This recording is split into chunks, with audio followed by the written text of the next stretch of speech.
नमस्कार साथियों। चलिए, नेटवर्क इशू की वजह से पिछली बार लाइव डिस्टर्ब हो गई, कट गई। कैसे हैं आप सब? मैं आपका दोस्त, आपका साथी, भोजपुरी सिंगर संतोष रेणु यादव। और ये आज का जो लाइव है, ये हमारे पेशेवर एक कलाकार के रूप में आज का ये लाइव है। आप सबको एक बात बताने के लिए लाइव आए हैं कि कल रात को करीब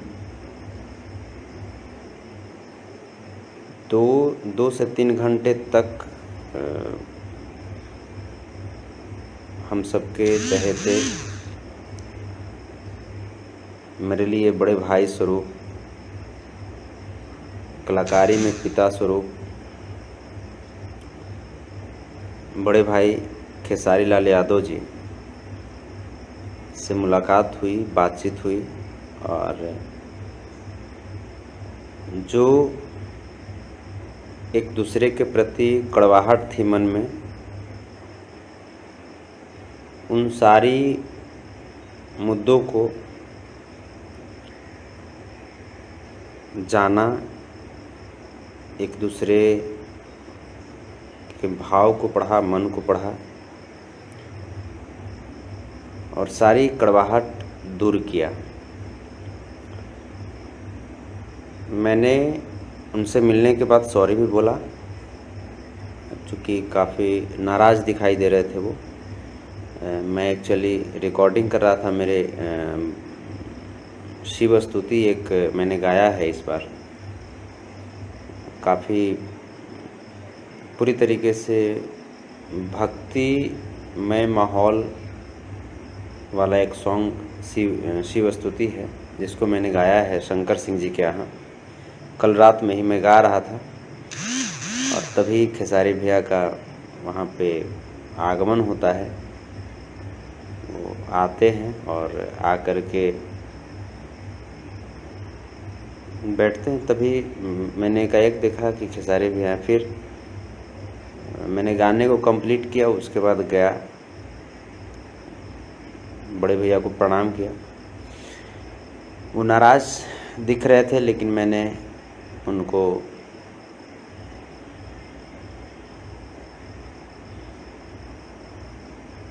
मनाने की कोशिश की, बातचीत हुई। जिस बात से नाराज़गी थी उनकी, मैंने उसके लिए उनको सॉरी भी बोला और मैंने उनको इस बात को समझाने की कोशिश भी किया। चूँकि कभी भी, चाहे वो खेसारी भैया हों, चाहे वो पवन भैया हों, चाहे वो कल्लू बाबू हों, रितेश पांडे जी हों, प्रमोद प्रेमी जी हों, इवन कोई भी हो, हमारे लिए सभी लोग सम्माननीय हैं, चाहे वो हमसे उम्र में बड़े हों या उम्र में छोटे हों।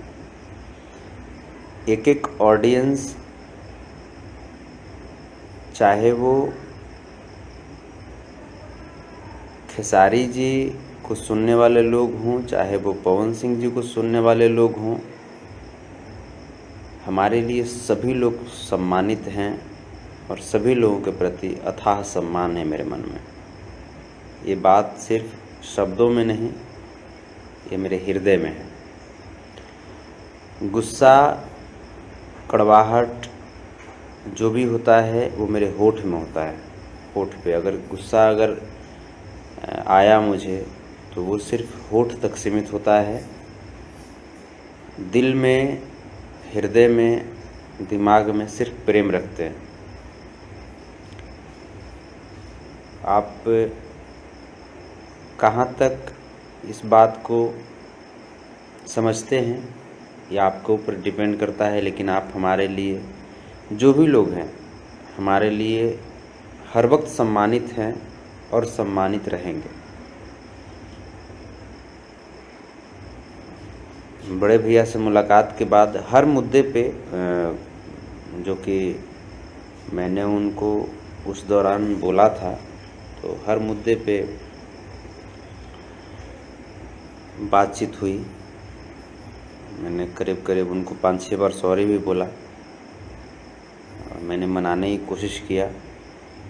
खैर, वो बार बार एक ही बात बोले जा रहे थे कि तू कुछ भी तू रहो, तू मेरा भाई था, मेरा भाई है, मेरा भाई रहेगा। और ये बात साबित करती है कि खेसारी लाल यादव ग्रेट पर्सन है। तो खेसारी लाल यादव हमको चाह जाते तो जिस वक्त दिल्ली में मैं था उस जगह पे है कि अगर वो चाह जाते, थोड़ा सा भी अगर निगाह टेढ़ा कर दे तो मैं दिल्ली से वापस पटना भी नहीं आता। ये सच्चाई है। लेकिन इस बात को मैं भली भांति जानता था कि वो व्यक्ति कहीं न कहीं, जो कुछ हो, अलग चीज़ें हैं। किस वजह से आखिर ऐसा बोलने पे मैं मजबूर हुआ, ये बात वो भी भली भांति समझते हैं। चूँकि ये सच्चाई है। जैसे वो बार बार इस चीज़ को वो रख रहे थे कि संतोष तू एक बार नहीं, करीब करीब तू 20 बार तू ऐसा किया। उस दौरान मैंने उनको बताया भी इस बात से कि 20 बार जो मैंने किया, कहीं न कहीं टॉर्चर किया लोग ने। जो एक यूट्यूबर जिसके बारे में आप सबको पता है, वो भाई ने इतना टॉर्चर किया, किसी भी मुद्दे को लेकर के इतना टॉर्चर किया कि बार बार आदमी प्रवोक हो जा रहा था। खैर, यहाँ से जो भी हमारे भाई हैं, बस इतना ही कहना चाहेंगे कि जिस तरीके से आपने भोजपुरी इंडस्ट्री को प्यार दिया है, सम्मान दिया है, भोजपुरी के कलाकारों को प्यार सम्मान दिया है, आप देंगे। और आपके वजह से भोजपुरी के कलाकार हैं, या आपके वजह से भोजपुरी संगीत आज विश्व पटल पे अपना परचम लहरा रही है। चाहे तो वो आवाज़ पवन सिंह जी के रूप में हो, चाहे वो गीत खेसारी लाल यादव जी का आवाज़ के रूप में हो, या कल्लू जी के आवाज़ के रूप में हो। हर कोई जहाँ भी है वहाँ पे भोजपुरी संगीत को आगे ले जा कर के सम्मानित करने का कार्य कर रहे हैं। तो यही जानकारी आप सबों को देनी थी। और इस दौरान काफ़ी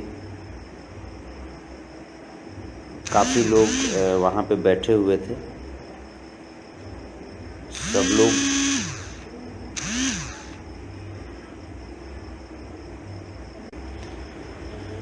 बीच बीच में कॉल आ जा रहे हैं, जिस थोड़ा सा डिस्टर्ब हो जा रहे हैं। तो सब लोग वहाँ बैठे हुए थे और सभी लोगों ने अपने अपने स्तर की, सब लोगों ने बात की। वहाँ पे प्रणव जी भी बैठे हुए थे, खेसारी लाल यादव जी के साथ जो रहते हैं वो भी बैठे हुए थे। विकास सिंह वीरप्पन जी बैठे हुए थे, पवन पांडे जी बैठे हुए थे, शंकर सिंह जी के जो छोटे भाई हैं हमारे, बहुत ही प्यारे मित्र अप्पू सिंह जी बैठे हुए थे, हमारे बड़े भाई के रूप में मानते हैं। डॉक्टर पवन भैया बैठे हुए थे। तो सब लोगों ने मिलकर के एक अच्छा सा माहौल वहाँ पे, और जितनी भी कड़वाहट थी वो ख़त्म हुई। हमारे दिमाग में कड़वाहट उसी वक्त ख़त्म हो गई थी। हाँ, ये बात अलग है कि मैंने कभी इस मुद्दे पे उनके साथ बैठा नहीं, चूँकि बीच में लॉकडाउन आया, जिसके वजह से वो भी फंसे हुए रह गए अपने जगह पे। मुंबई में ही फंसे हुए थे, हम भी दिल्ली में फंसे हुए थे। उसके बाद वहाँ से रहते रहते कोरोना भी हुआ, मुझे हॉस्पिटल में गया, वहाँ से इलाज कराया, फिर वापस पटना आया। तो सब लोग अपने अपने लाइफ में और व्यस्त थे, और कुछ मजबूरी के कारण फंसे हुए भी थे। हमने उनको सारी बातें विस्तृत से बताने की कोशिश भी की, और मैंने बताया भी बाद में वो समझे भी इस बात को, लेकिन बड़े भाई हैं, कुछ भी हैं, कहीं भी हैं, वो बड़े भाई हैं, बड़े भाई रहेंगे, बड़े भाई थे। हाँ, पहली मुलाकात जो उनसे हुई थी, जो मैंने उनको बोला भी, जब नाराज़गी हम देख रहे थे तो मैंने उनको बोला भी कि शायद आप नाराज़ इस बात से हो रहे होंगे, अगर आप अपना समझते हैं तभी नाराज़ हो रहे हैं। अगर आप अपना नहीं समझते मुझे, तो आपके पास कैपेसिटी थी, आप दिल्ली से मुझे कुछ भी करवा सकते थे, लेकिन आपने ऐसा नहीं किया। इससे मैं क्लियर कट स्पष्ट हो गया कि आप मुझे अपना छोटा भाई समझते हैं। और ये बातें आज के परसों की बात है। परसों खेसारी भैया का शूटिंग चल रहा था बोल बम का, पटना में ही। वहाँ पे कई लोगों के बीच में भी उन्होंने मेरे पीठ पीछे भी कई लोगों के बीच में कहा कि नहीं, संतोष मेरा छोटा भाई है, और जो भी किया। तो ये आपकी बड़प्पन है भैया, ये आपकी बड़प्पन है। हाँ, जो भी होता है बस मेरे तरफ से बस यही है कि अगर कुछ भी कड़वाहट होता है तो उन बातों को ना मैं कभी दिमाग में नहीं रखता हूँ। जो भी बातें होती है आप तक मैंने कोशिश किया संपर्क साधने की, आपसे बातें करने की, मैसेज के थ्रू भी, कॉल के थ्रू भी, लेकिन वजह जो कुछ भी हो, अब क्यों नहीं कॉल पे संबंध बन पाया या मैसेज के थ्रू बातचीत क्यों नहीं हो पाई, क्या टेक्निकल एरर थी या क्या बीच में मैटर था, ये न तो आप जानते हैं और न तो हम जानते हैं। तो यही सब बातें हैं। बाकी आपके प्रति सम्मान हर वक्त था, हर वक्त है और हर वक्त रहेगा।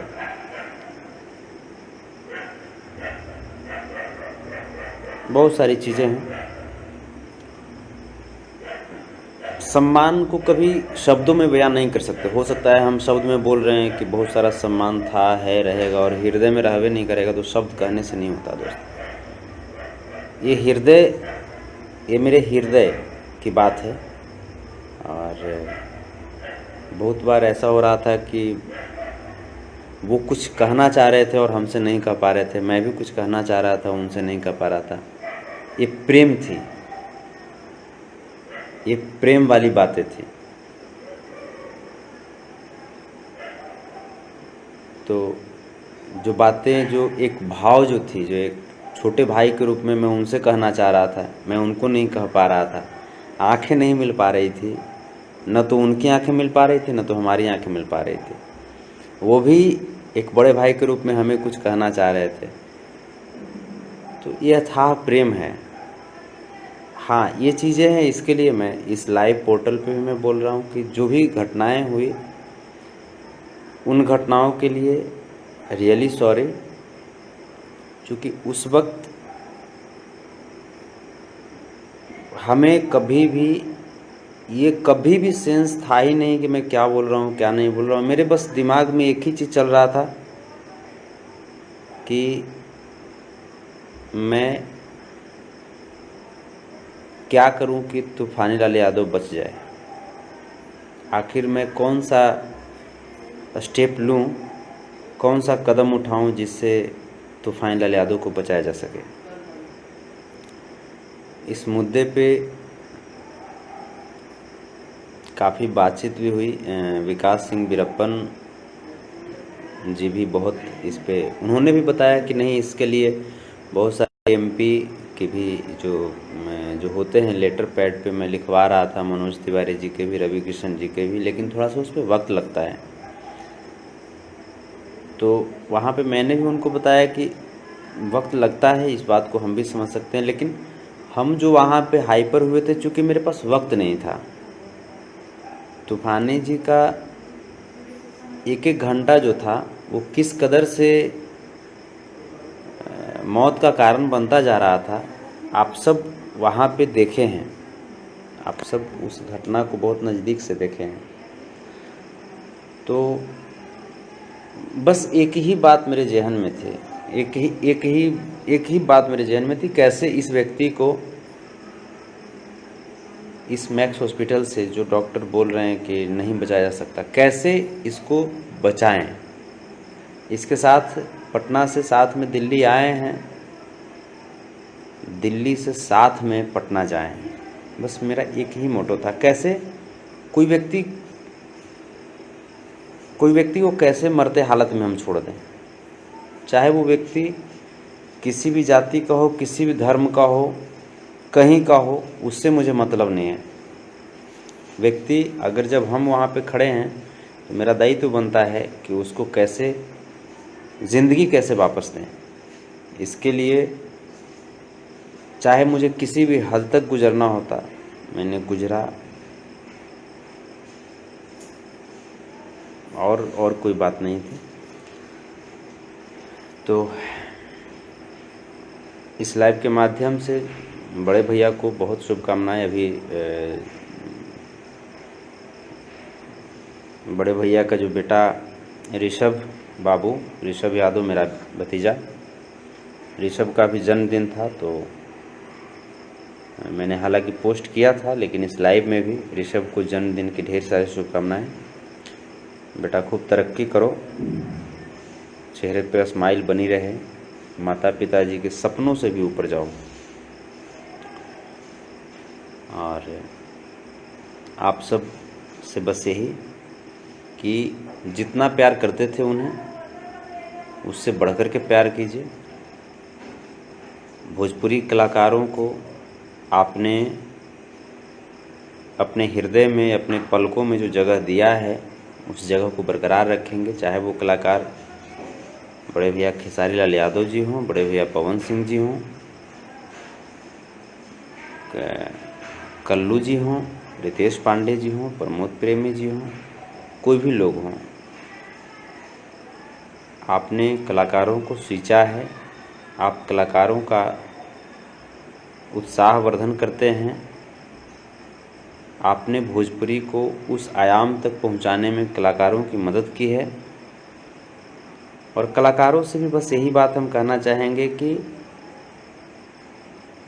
जो भी बातें हों, अगर गिले शिकवे अगर हों तो उसको सामने आकर के उसको ख़त्म करनी चाहिए। और कभी भी होठ पे गिला शिकवा जो हो वो होठ पे होनी चाहिए, दिमाग में और दिल में गिला शिकवा नहीं रखिएगा। दिमाग और दिल को सकारात्मक ऊर्जाओं से भर करके रखिएगा।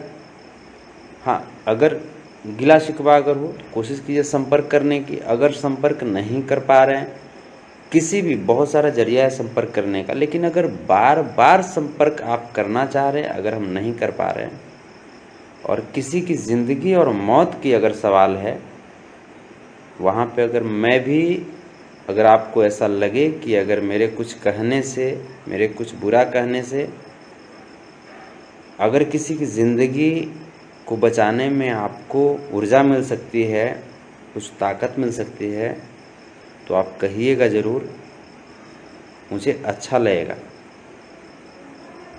ऐसा नहीं कि अगर किसी की ज़िंदगी को बचाने में, चाहे वो कोई भी व्यक्ति हो, वो कलाकार हो या वो कलाकार नहीं भी हैं,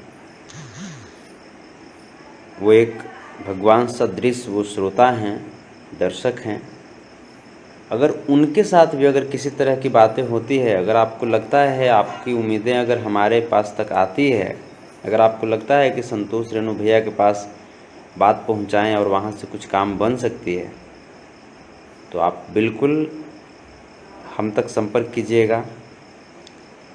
कुछ नहीं, बहुत अमीर तो नहीं हैं, एक मज़दूर का बेटा हैं, एक मज़दूर हैं। कुछ नहीं तो कम से कम एक बोतल खून लेकर के आपके लिए खड़ा ज़रूर रहेंगे। कुछ नहीं तो आपके साथ कंधा से कंधा मिला करके आपके मुसीबत में खड़ा ज़रूर रहेंगे। कड़वा हैं, ये सच्चाई है, लेकिन वो होठ पे सिर्फ कड़वा है, हृदय बिल्कुल साफ़ है। चाहे वो किसी भी, कहीं भी, आप किसी भी मुद्दे से आप जोड़िएगा, मैं कभी भी हृदय से मैं कड़वा नहीं हूँ। हृदय में पहुंचने की कोशिश कीजिएगा। हृदय में जैसे ही टच कीजिएगा, मैं बिल्कुल मोम की तरह मैं साफ़ हूँ दोस्त, और मैं अपनी वकालत नहीं कर रहा हूँ, ये सच्चाई है। और बाकी कड़वाहट भी रख कर के हृदय में क्या करेंगे, मैं किसका क्या बिगाड़ लूँगा। सब लोग हमसे आगे हैं और सब लोग आगे रहें, बस यही ऊपर वाले से कामना रहती है। हमारी भोजपुरी इंडस्ट्री बहुत आगे जाए, हमारे जो ऑडियंस हैं, जो हमारे भगवान रूपी जो श्रोता हैं, वो स्वस्थ रहें, सुखी रहें, बस हमारी यही चाहत रहती है। और कोई कुछ हमें नहीं चाहिए ज़िंदगी में। नमक रोटी खाते हैं और नमक रोटी में ही बहुत खुश रहते हैं। जो आनंद हमें आता है वो शायद मक्खन रोटी में नहीं आ सकता। जो भी हैं बस पारदर्शी हैं,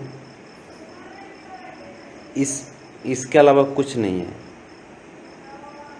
न तो हमारे पास संपत्ति है, धन दौलत, सोना चांदी, खेती बाड़ी, कुछ नहीं है। जो भी हमारे पास है आप हैं, आप ही हमारे संपत्ति हैं, धन दौलत, घर द्वार सब आप हैं, आपके अलावा कुछ नहीं। और दिल से शुक्रिया बड़े भैया खेसारी लाल यादव जी को कि आप हमें इतनी कड़वाहट वाली बातों के बाद भी आप हमें इतना प्यार करते हैं। मैं धन्य हो गया। और भगवान आपको दिन दुना रात चौगुना तरक्की दे, बहुत अच्छा लगता है। और चूँकि पुरानी यादें ताज़ा हो रही है इस लाइव के माध्यम से, तो पुरानी घटनाओं में जिन भी दोस्तों को हमारी किसी बातों का अगर बुरा लगा हो, हमारी बातों से अगर वो आहत हुए हों, तो प्लीज़ मुझे माफ़ करेंगे। आप सबों से भी सॉरी। जितने भी लोग हैं, खेसारी भैया से तो सॉरी बोला ही, मैं आप सबों से भी सॉरी बोल रहा हूँ। जितनी माताएं बहनें, हमारे भाई, जिनको भी दुख लगा हो, आप सबसे सॉरी। चूँकि दुख तभी लगता है जब कोई अपना किसी को मानता है और उनसे किसी प्रकार की गलती हो जाती है। आपको दुख लगा, इसका मतलब आप मुझे अपना समझे। और जो भी बात आपने कही उसको भी मैं भूल गया, मैं उसको याद रखा ही नहीं। जो आपकी सकारात्मक बातें हैं मैं उसको बिल्कुल याद रखता हूँ। जो आपके बीच जो आपने गुस्सा प्रदर्शित किया, वो हमारे लिए एक आशीर्वाद होता है, और उसको आशीर्वाद समझ करके आत्मसात कर लेते हैं उसको, बाकी सारी बातों को भूल करके, और एक स्नेह के रूप में उसे ले लेते हैं, और कोई बात नहीं है। आप सब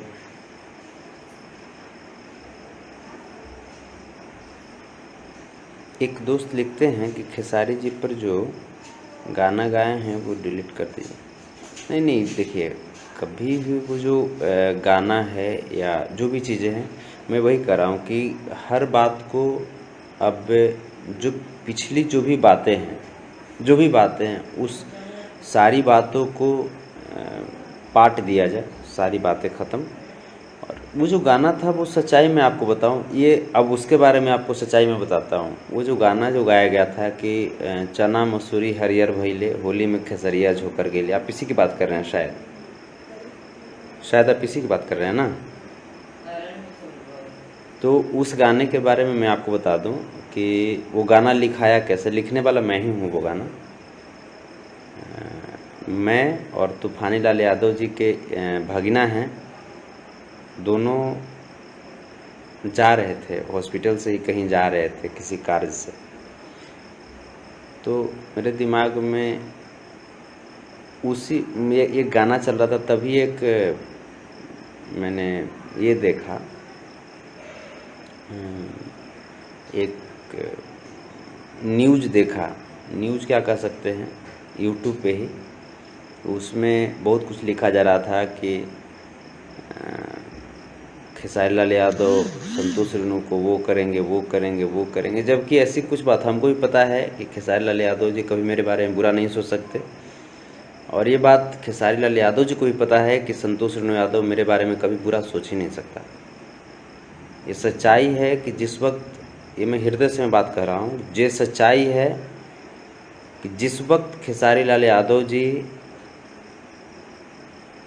जिस वक्त, भगवान न करे कभी उनकी ज़िंदगी में बुरे दौर आएँ, लेकिन जिस वक्त सबसे बुरे दौर में होंगे, उस वक्त जब वो आँख खोलेंगे तो पहली पंक्ति में पहला व्यक्ति संतोष रेणु यादव होगा, जो उनके लिए अपना जान तक न्यौछावर करने के लिए तैयार हो जाएगा। चाहे वो खेसारी लाल यादव जी हों, चाहे वो पवन सिंह जी हों। पवन सिंह जी के लिए मेरे दिल में विशेष सम्मान है, क्योंकि उस मुसीबत वाले वक्त में उन्होंने बहुत बहुत बड़ी सहानुभूति दी है।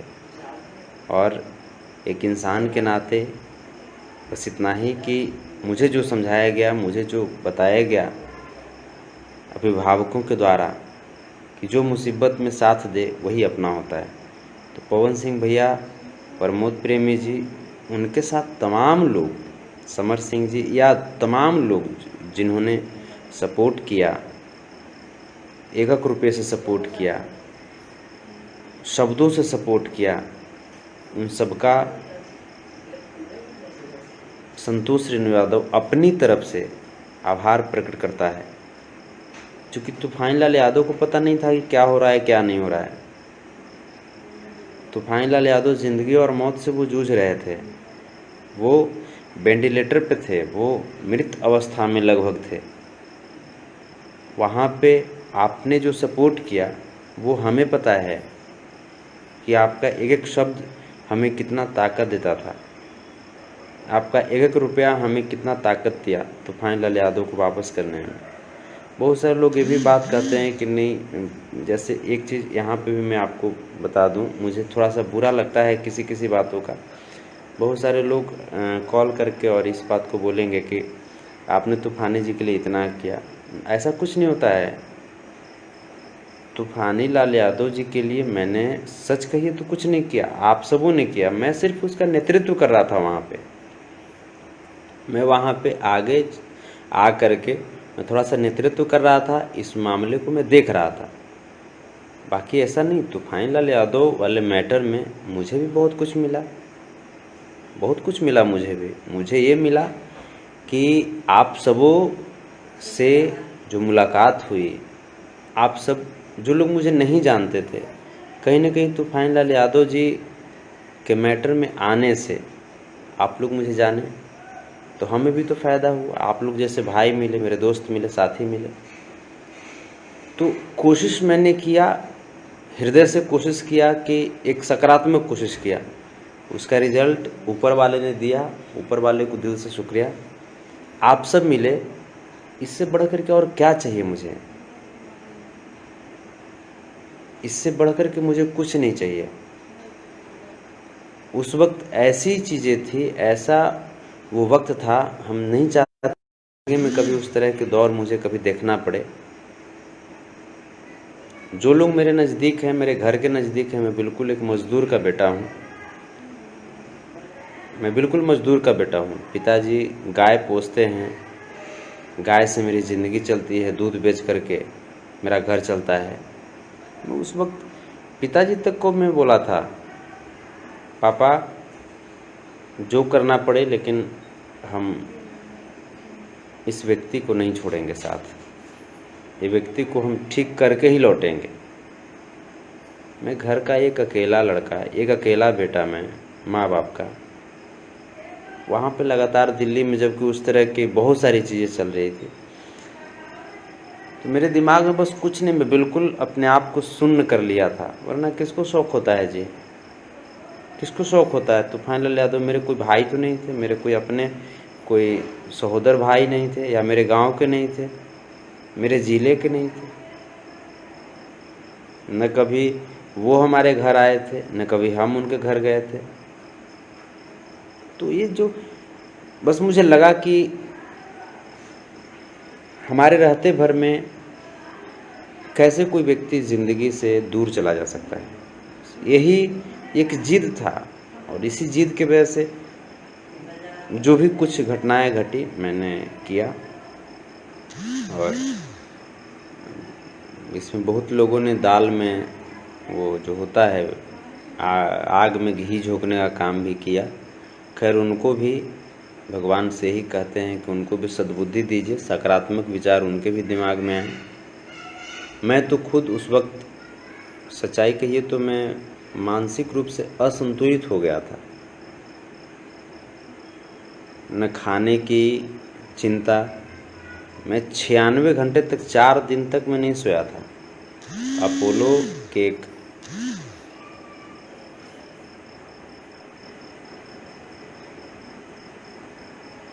अपोलो हॉस्पिटल के एक वहाँ पे डॉक्टर अमरनाथ जी थे। उनका भी बहुत बहुत बड़ी भूमिका रही है प्रियांशु जी के माध्यम से। वो देखे हैं, मैं लगातार 4 दिन तक मैं सोया नहीं था। मुझे हमें खुद नहीं पता था कि मैं क्या बोलता था क्या नहीं बोलता था। दिन भर में 400-500 कॉल अटेंड करना, उसके बाद उधर डॉक्टर की बात सुनना, लोगों की बात सुनना, पैसा का व्यवस्था करना, बहुत सारी चीज़ें था यार। मैं ईश्वर से मैं कहता हूँ वैसी परिस्थिति किसी की ज़िंदगी में मत देना, किसी की ज़िंदगी में मत देना। उसी दौरान मेरे जुबान से खेसारी भैया के प्रति भी गुस्सा निकला, जो कि एक अपनापन वाली गुस्सा थी। हाँ, मैंने शब्द जो थे वो शब्द गलत थे, उस शब्द का मैं खुद के शब्द का मैं खुद खंडन कर रहा हूँ। वो शब्द बिल्कुल नहीं निकलने चाहिए थे, लेकिन वो शब्द कभी किसी को टॉर्चर करने के लिए मैंने नहीं निकाला था, बल्कि मुझे ज़िंदगी चाहिए थी। और वो ज़िंदगी चाहिए थी जो एक व्यक्ति जो वेंटिलेटर पे है, किसी भी तरीके से मैं उसे बचा लूँ। बस एक जद्दोजहद थी, हमारी खुद की लड़ाई खुद से थी। और तब जा कर के वो शब्द निकले। बाद हमको तो उस समय पता भी नहीं था। बाद में पहली बार जो मैंने अपशब्द बोला खेसारी भैया को, तो सच्चाई में बता रहा हूँ, मुझे कोई पता नहीं था कि मैंने उनको अपशब्द भी बोला है। वो जो बात लाइव ख़त्म हो जाने के बाद मुझे कॉल आने लगा कि भैया आप क्या बोल दिए। फिर मैं जा कर के बहुत दिन के बाद मैं लाइव में देखा उसको, तब मुझे ऐसा लगा। तो अब उसके बाद मुझे खेसारी भैया की तरफ से तो टॉर्चर नहीं किया गया, लेकिन और लोग टॉर्चर करना शुरू कर दिए। कॉल पे कॉल, आप आईसीयू में जाइए वहाँ भी कॉल, डॉक्टर से बात कर रहे हैं वहाँ भी कॉल, इसी मुद्दे पे कॉल। मैं भी एक इंसान था, एक छोटा सा बालक मैं भी था। मेरी क्या उम्र हुई है, 30 साल की मेरी उम्र है, 31 साल की। मैं भी बहुत डिप्रेशन में मैं चला गया था वहाँ पे। और तब फिर वही बार बार अगर उसी चीज़ को लोग रिपीट करते थे, तो लोग जैसे जैसे बोलते गए, मैं वैसा वैसा लाइव में बकता चला गया। बाकी ऐसी कोई बात नहीं थी। खेसारी लाल यादव कल भी हमारे लिए सम्माननीय थे, आज भी सम्माननीय है और कल भी सम्माननीय रहेंगे। एक कलाकार के रूप में मैं उनको शुरुआती अवस्था में मिला था, लेकिन उसके बाद मैं उनको बड़ा भाई मानता हूँ। बड़ा भाई हैं और बड़े भाई मेरे वो रहेंगे, चाहे वो एक सुपरस्टार रहें या वो एक फ्लॉप स्टार रहें, मुझे उससे कोई फ़र्क नहीं पड़ता। मैं बड़ा भाई उनको मानता हूँ, बड़ा भाई मानता हूँ और बड़ा भाई मानता रहूँगा। पवन सिंह जी सुपरस्टार के तौर पे पहली बार जो भी टॉकिंग हुई सुपरस्टार के तौर पे हुई, लेकिन उन्होंने जो एहसान जो हम पे दिया है, जो हमारे ऊपर जो उन्होंने एहसान किया है उस बुरे वक्त में, वो तूफान लाल यादव के ऊपर एहसान नहीं था। तूफान लाल यादव तो वो बिल्कुल व्यक्ति वो सोया हुआ था, उस व्यक्ति को क्या पता कैसे कैसे क्या हो रहा है। लेकिन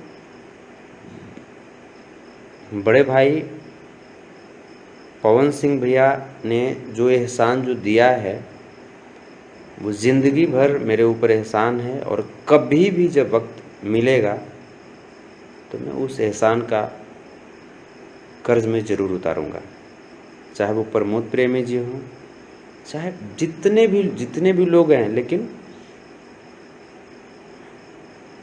खास करके जो लोग चाहे वो खेसारी भैया के लोग हों, चाहे वो पवन भैया के लोग हों या जिनके भी लोग हों, प्रमोद जी के लोग हों, कभी भी एक दूसरे को टारगेट नहीं कीजिए।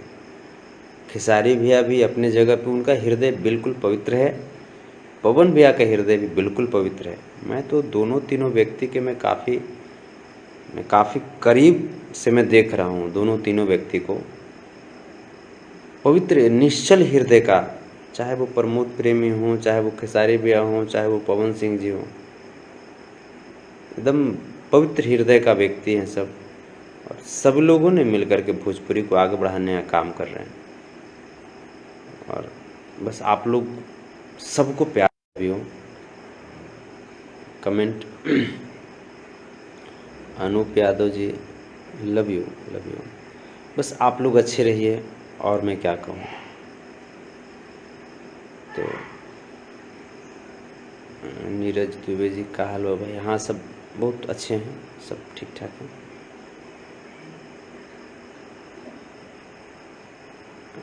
मंतोष यादव और सी जी लिखते हैं, सिवान में जो घटनाएं हुई उस पर क्या बातचीत हुई? नहीं, ये बिल्कुल निजी और एक बिल्कुल निजी ये था मुलाकात। और इसमें हम ही लोगों के बीच इतना था मैटर कि क्या कहीं किसी दूसरे मुद्दे पे बात करते हैं। बस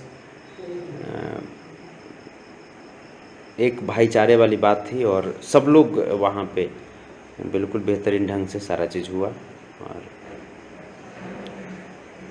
एक बार पुनः जाते जाते, चूँकि मुझे पता है कि लाइव बहुत मायने रखेगा, बहुत दिन के बाद हम दोनों के रिश्ते पे बातचीत हुआ और उस पे मैं लाइव आया हूँ। एक बार जाते जाते भी मैं तमाम जितने भी मेरे भाई हैं सभी लोग से मैं कहूँगा कि बस जहाँ हैं वहीं पे प्रेम का पौधा खिलाइए। और नफ़रत कभी भी प्रेम के सामने नहीं टिक सकता। हम लोग लाख शब्दों के ज़रिए जो कड़वाहट फैली, कल रात में वो कड़वाहट धराशायी हो गई। हृदय से जब प्रेम उमड़ा, या तो उनके तरफ से या हमारे तरफ से, सारी कड़वाहट को चकनाचूर कर दिया। वो हमारे आँखों में पड़ रहे थे भाव को, हम भी उनकी आँखों में भाव पड़ रहे थे। वो जो एक मिलाप जो हुआ, आज सच्चाई है कि खेसारी भैया की वजह से बहुत बड़ी मुझे पहचान मिली है। चाहे वो खेसारी लाल यादव जी मेरे घर पे गए फिर भी मुझे पहचान मिली, सम्मान मिली। चाहे बहुत सारी चीज़ें हैं, उनके वजह से बहुत कुछ मुझे मिला। पवन भैया की वजह से मुझे बहुत कुछ मिला, प्रमोद जी की वजह से मुझे बहुत कुछ मिला, तूफान लाल यादव जी की वजह से मुझे बहुत कुछ मिला। तो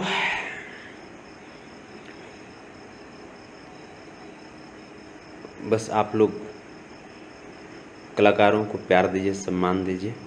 और इस लाइव के माध्यम से मैं इतना ही कहना चाहूँगा, खेसारी लाल भैया मेरे बड़े भाई थे, हैं और रहेंगे। एक कलाकार के रूप में मैं पहली बार उनसे मिला था, लेकिन उसके बाद वो मेरे बड़े भाई हैं, थे और रहेंगे भी। बातें कभी भी ऐसा नहीं कि कभी ज़िंदगी में अब कभी उन पे हम गुस्सा ही नहीं होंगे, या ज़िंदगी में वो कभी हम पे गुस्सा नहीं होंगे। वो निजी चीज़ें हैं, वो बात सिचुएशन कब क्या हो जाता है ये कोई नहीं जानता। लेकिन बस यही बात है कि मैं उनको हमेशा सम्मान करता था, सम्मान करता हूँ और सम्मान करता रहूँगा। लव यू आप सबको।